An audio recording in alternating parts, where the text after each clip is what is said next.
Hello, my name is Janine Borio, and this is my performance-based project for Education 513 Models of Teaching. For my project, I have chosen Douglas Fisher and Nancy Frey's Gradual Release of Responsibility instructional model for integrating strategies.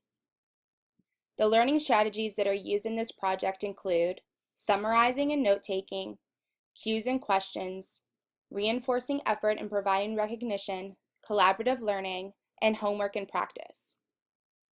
These lessons are for a secondary literature class, and they will be looking at and studying different aspects of the novel To Kill a Mockingbird by Harper Lee. The lessons that will be explained in this project will contain 3 separate days of teaching.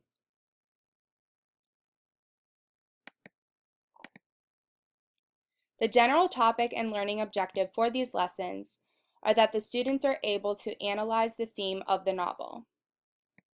There are standards made by the Common Core for literature class. These standards include read closely, determining themes of a text and analyzing their development, analyzing relationships, and analyzing techniques. The essential question for the lesson is, how do readers figure out the theme? The literacy connection will be the novel of study To Kill a Mockingbird by Harper Lee.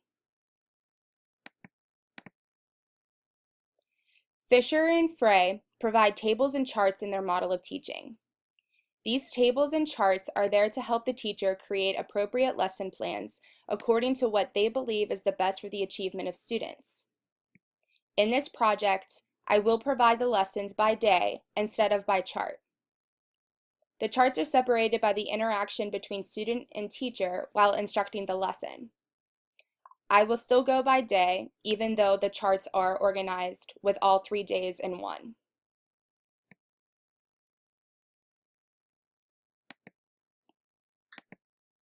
The first chart shown in the Fisher and Frey model is the direct instruction, which is also called the I do in the method.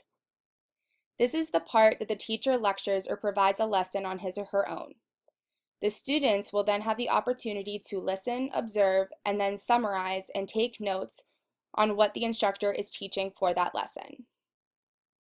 For day 1, the teacher will read aloud specific highlighted sections from the beginning of the novel, sections that are previously chosen by the teacher. The students will be listening and taking notes while the teacher points out important facts from the novel. The sections that are being read are going to be able to lead the students into understanding whom are the characters, setting, and narrator. While the teacher is reading, he or she can also provide questions to help guide the students follow along with the lecture.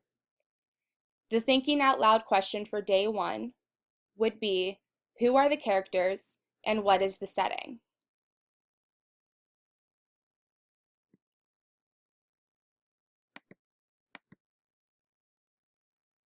The next chart is the guided instruction, which is also known as the we do in the method. This is the part when the teacher is interactive with the class as a whole. The teacher is able to work with students and give cues and ask guiding questions for the students to follow to further understand. The teacher is able to provide recognition and reinforce the effort of the students. For day 1's guided instruction, the teacher will begin a story map with the class. He or she will give an explanation about what a story map is and how to create one.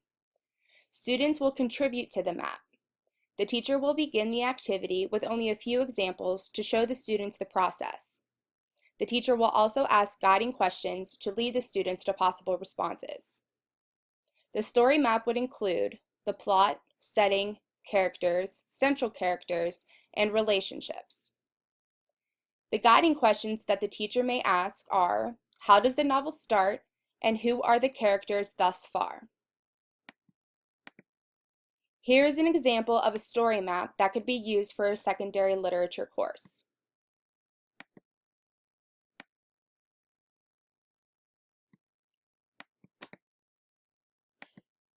The next chart is the collaborative learning.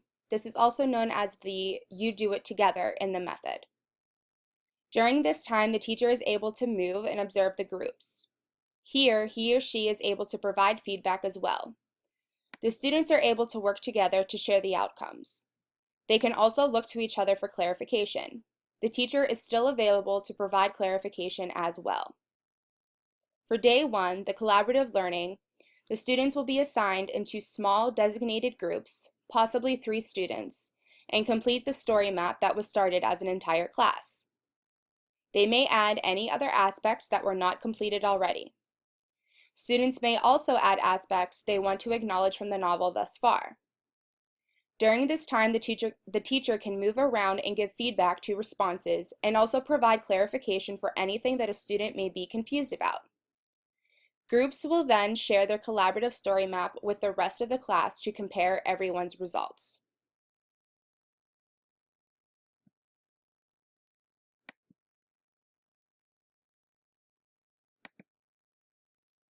Here are some examples of characters and also the setting of To Kill a Mockingbird that the students would be able to provide for the story map.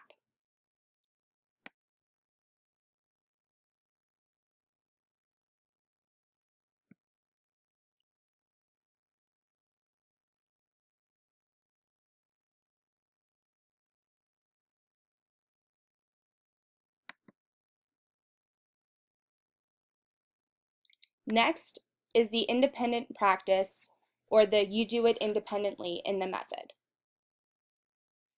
During this time, the students are able to work alone. They rely on the resources that they have from the class thus far. The student is now taking full responsibility for the outcome. The teacher during this time can determine the level of understanding for each individual student. He or she can also provide feedback and evaluate the student's progress. The independent practice for day 1 would be that with the remaining time in class, the students will be able to start a story glossary. They will need to define and give an example for each term. They can use dictionaries or computers to define the terms. Terms that they would need to look up would be plot structure, setting, character, and narrator. Also provided with the Fisher and Frey model is homework. For day 1's homework, the students should have read the first reading assignment, which would include the first 11 chapters or part 1 of the novel To Kill a Mockingbird. After this class, they will be assigned to watch a TV program at home and write a short description of the setting and 1 character. The students will also need to read the chapters 12 through 20 for the next class. I have modeled the assignments and the long days of the long classes of the day through my high school experience, which was going with an A-B schedule and also an hour and 20-minute long classes.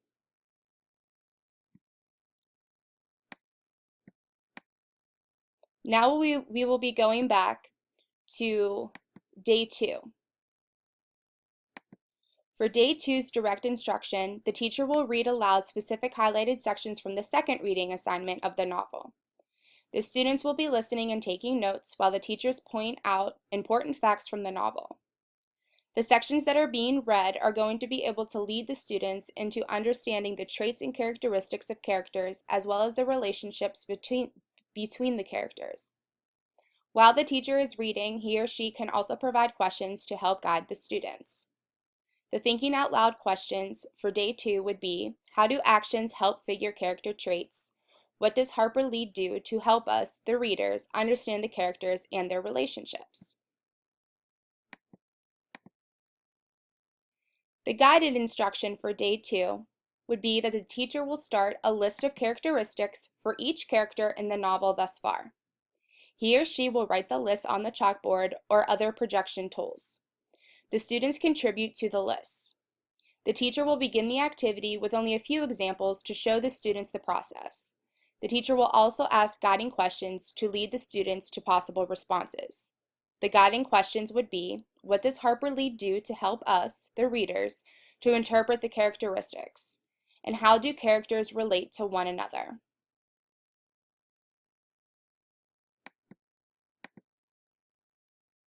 The collaborative learning for day 2 would be that the students will be assigned into small designated groups, probably 3 to 5 students, and complete the character list that was started as an entire class. They will need to be sure to include all of the important and main characters. They can also use an example sheet provided by the teacher of different visual diagrams. They can choose a diagram to display their lists. During this time, the teacher can move around and give feedback to responses and also provide clarification for anything that a student may be confused about. Groups will then share their collaborative lists and diagrams with the rest of the class to compare everyone's results.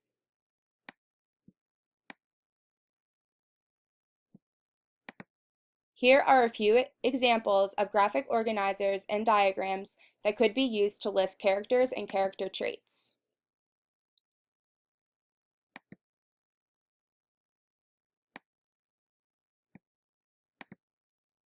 For the independent practice for day 2, it would be that the time remaining in class, the students will be able to add to their story glossaries they had started in day 1. They will need to define and give an example for each term. They can again use dictionaries or computers to define the terms. The terms for day 2 would be main or central character and characteristic or trait. The homework assignment for day 2 would be to explain 2 traits of the character that they had chosen from the TV program from day 1's assignment. They will also be assigned to complete the novel, which would be chapters 21 to 31.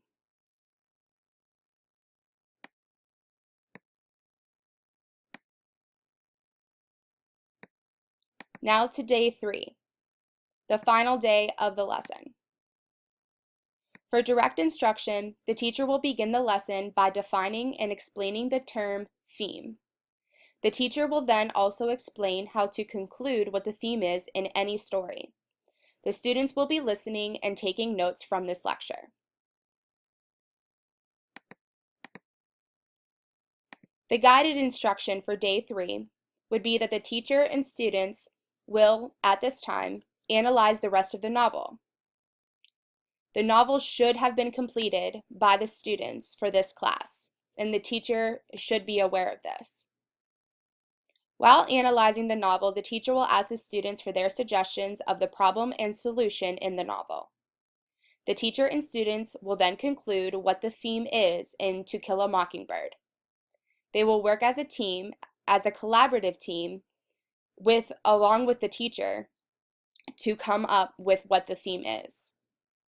The guiding questions that the teacher may use would be, how does Harper Lee help us, the readers, understand the theme? Or what techniques does Harper Lee use to help us, the readers, understand the theme?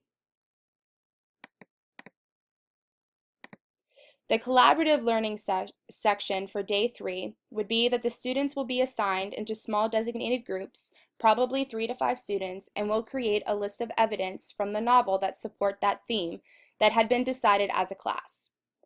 The groups will discuss and list events and information Harper Lee includes in the story. They will also list examples of important dialogue and major events that contribute to the explanation and support of the theme.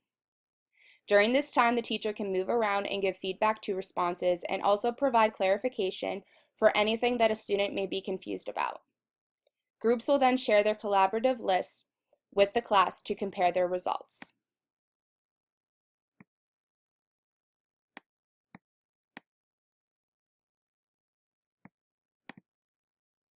The independent practice for day 3 would be, with the remaining time in class, the students will be trying to summarize the novel To Kill a Mockingbird in 5 sentences. This will be testing their abilities to summarize and to focus on key points. The homework assignment for day 3 would be that they would be assigned to make a timeline showing the important events that occur in To Kill a Mockingbird.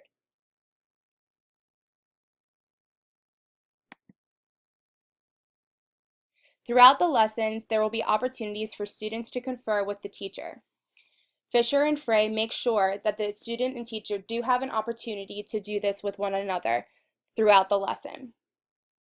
During these conferences, there will be an opportunity for reviewing the student's homework. The student is also able to show the teacher their understanding level of class lessons.